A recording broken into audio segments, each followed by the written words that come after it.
Welcome to the English with Kirsty podcast from www.englishwithkirsty.com. Here I'll be sharing with you tips, information and other learning resources so that you can improve your business English.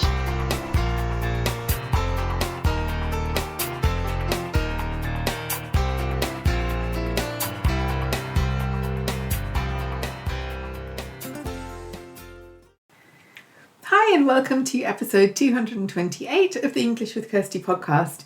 And today I decided to do a solo episode because I haven't done one of those for a while, and my plan was to have a mixture of solo episodes and interviews, and I haven't really been doing that. So I'm trying to get back to my original plan because there are some tips and ideas that I want to share with you. And actually today I'm going to talk about something that I shared on LinkedIn. So if you are interested in getting more bite-sized tips and pieces of information about learning English, then LinkedIn is really the place to find me nowadays. I have profiles in other places, but it's the main place where I spend time. So if you want to connect with me there, then look for Kirsty Wolf, and I can't imagine there are so many Kirsty Wolfs on LinkedIn who teach English, but I will also include my link in the show notes page, which for this episode will be englishwithkirsty.com/podcast/episode 228. So today I want to talk about how friends can help you to learn a language. I've talked a lot about language exchanges and things like that, but I think it's important to look at the different ways that this can actually work, because it's not the same with everyone. And I know a lot of people, I talk to a lot of people, I have a lot of not all of them are friends, I wouldn't say, but a lot of people that I know, some of them are friends in different places for my different languages, and they don't all work in the same way. The way these kind of the communication that happens, the relationships, it doesn't all work in the same way. So I wanted to talk about some of the things that have worked for me. These are all things that you can try, but they're also all things that I have done or am doing with my different languages. And so I just want to talk about them because some of them are a bit more unusual and you may not have thought of them. So the first one is to find people who speak your language, and not even to think about the idea of a language exchange, but to just have people with whom you speak in the language that you want to learn. This doesn't really work very well at the beginning because you don't have enough vocabulary to express yourself. It's potentially a little bit boring for the other people if you only know how to say what your name is, something like that. I find it that way anyway. I don't want to be that person who can't really participate. But for as soon as you get to the level where you can express your ideas, maybe you don't have all the words that you need, but you can take part in a conversation, then it's really good to find people who speak the language that you're learning, and not necessarily just to think about a language exchange, because then you have to find time for both languages, you have to make sure it's fair, you have to do all of these things, which are fine, but sometimes it's really good to have people who expect you to speak the other language all the time. So that's not an exchange, that's something where you either have an interest in common, or you're doing something together, or you're just friends. I have a number of people for German and Romanian with whom I only speak that language, and that's good because it really makes you think. And sometimes you will get to the end of the vocabulary that you know, like I had that situation with car vocabulary. I mean, my car vocabulary in English isn't the best because I don't drive, but I realised with Romanian there were things that I definitely didn't know. That doesn't mean people can't help you out from time to time, but the focus is on using that language for all of your communication. And I found, especially as I get as my level improves and I become an intermediate or advanced user of a language, that's really good to have people who expect me to use that language all the time. And I know people will say it's easier if you live in the country where it's spoken. Yeah, sure it is. But we have the internet. We have so many opportunities for getting in touch with new people, meeting new people online. And the people with whom I speak most, Romanian, for example, do not live here in the UK. So it doesn't need to be that they're in your local area. You can easily make contact with people in other parts of the world if you're looking for speakers of other languages. Okay, so that's one thing. Find people who speak the language that you're learning. If it's English, find people who speak English, and who will expect you to do that all the time. And so the second thing is the more typical language exchange. And language exchanges are great. I have learned so much through them, but they take work. And some of them don't last a long time. I have some language exchange or people who were originally language exchange partners and who are now friends. But I've had a lot of exchange partners, and sometimes it just doesn't. They're meant for a time, they're not meant forever, because at some point you may run out of things to talk about, or you just find that you as people don't connect in the same way. So but sometimes it works really well. But this is something that I've also done. I have people with whom I have this more traditional language exchange set up, where we speak one language one time and another language another time, so that they can learn and I can learn as well. And it's good because you're both benefiting. Hopefully you like each other as well, because that makes the conversation a lot easier, but you're both benefiting from the exchange.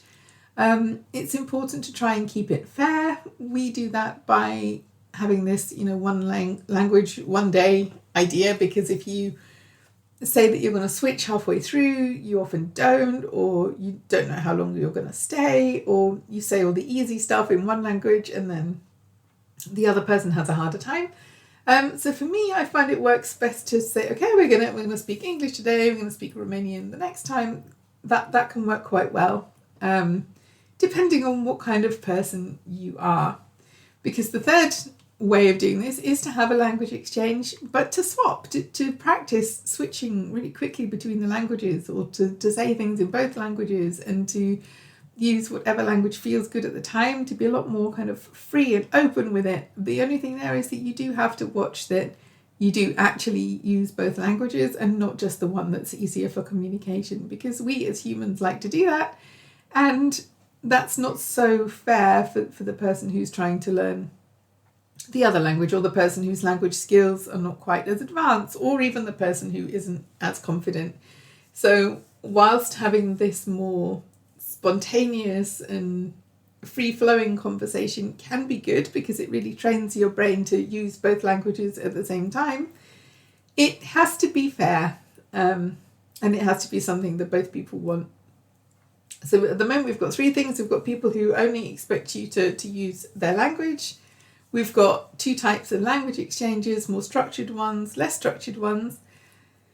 Another thing that you can do is to let people inspire you, who, if they make content, if they post videos, if they write, if they create content in some way, you can learn so much from them. And if they're your friends, there's a chance that you're interested in the same things, or you want to support what they're doing. We talked in episode 227 about the other podcasts, the intuitive worker, the language worker. I would use those as examples, because sometimes there are episodes in Portuguese, and I use those because I want to find out what was in the episode, but I also want to learn from them. And I will, pay attention to look things up if I don't understand them, or take time to understand them, because this is content created by my friend, and I want to understand it. So the same goes for people who post on social media, who you have a look at, see what your friends are doing, not just when they're talking to you or interacting with you, but especially if they're people who like to create content, then have a look and see what they're making, because that will also give you an opportunity to learn, to improve your vocabulary, to improve your listening skills or reading skills, but also you can talk about it with them as well, because I'm sure most people will be happy to know that others are showing an interest in their content, and maybe you have questions, or maybe you want to discuss it. But it's a way to get real language that you can use for learning, because one of the problems when you're learning a language is some of the content that's created is just for learners. But I also think as soon as possible, it's really good to be exposed to real, authentic language, because that's what people use in their everyday lives. So see what your friends are doing, and they can also help you to learn by inspiring you, and by you consuming their content and learning with their content.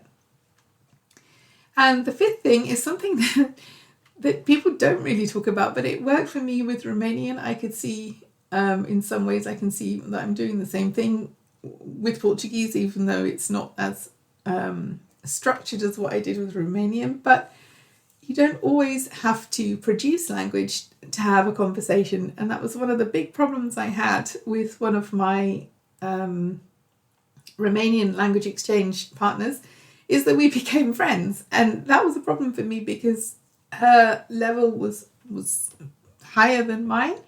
And I wanted to talk with her about all kinds of things that I wasn't able to. And somehow we just fell into this pattern of both using our first language. We even did it on the phone sometimes, which was a bit strange. We don't do that now. We choose a language and use that. But we have had telephone conversations where we both spoke our first language. And that was great because I did understand. I just couldn't say all the things that I wanted to say. And certainly with messages that we send to one another, we still pretty much do that now. I write or speak in English. She writes or speaks in Romanian. Now, we don't really have the same need to do that, but it became like a habit for us. It became what we do, so we continue with that.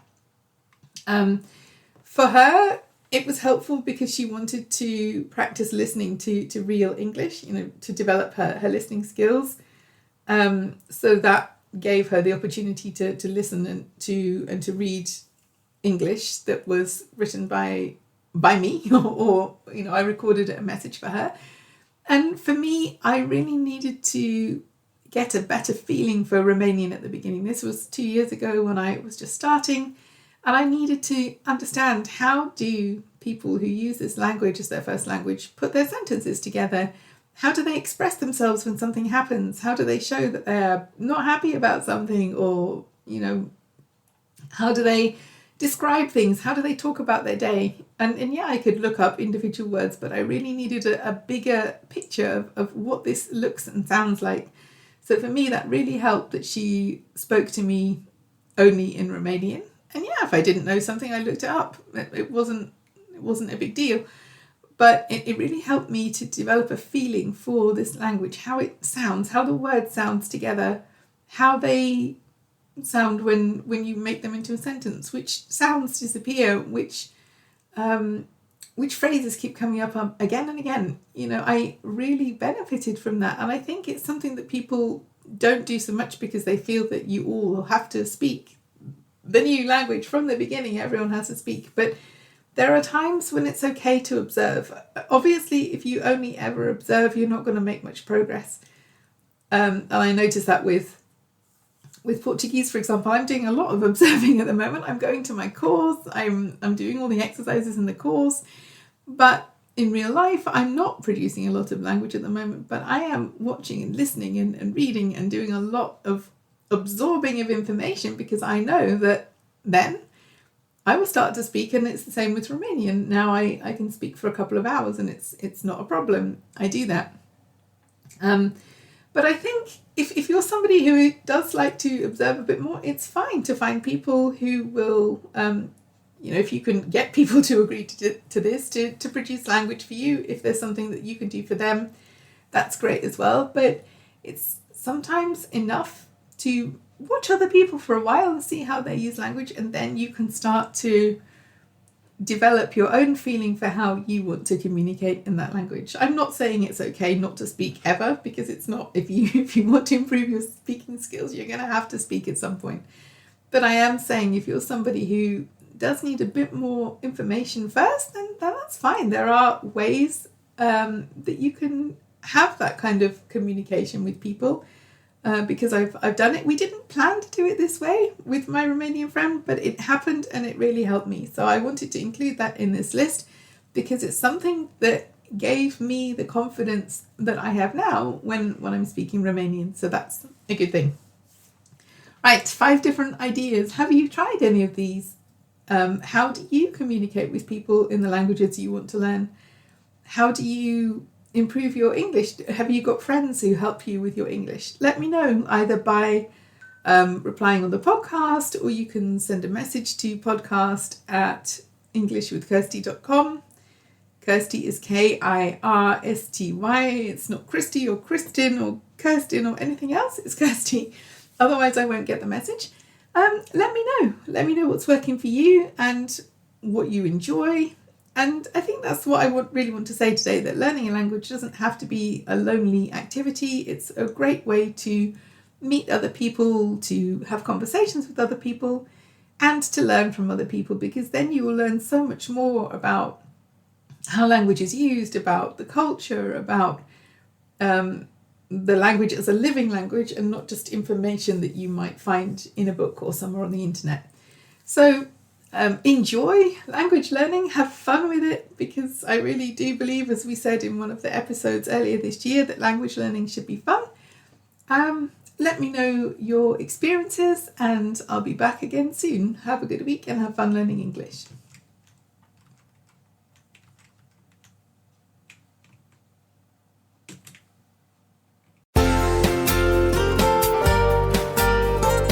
I hope you enjoyed this episode of the English with Kirsty podcast. If you have any questions or comments, my email address is kirsty@englishwithkirsty.com, or you can go to www.englishwithkirsty.com/podcast, where you'll find information about the individual episodes.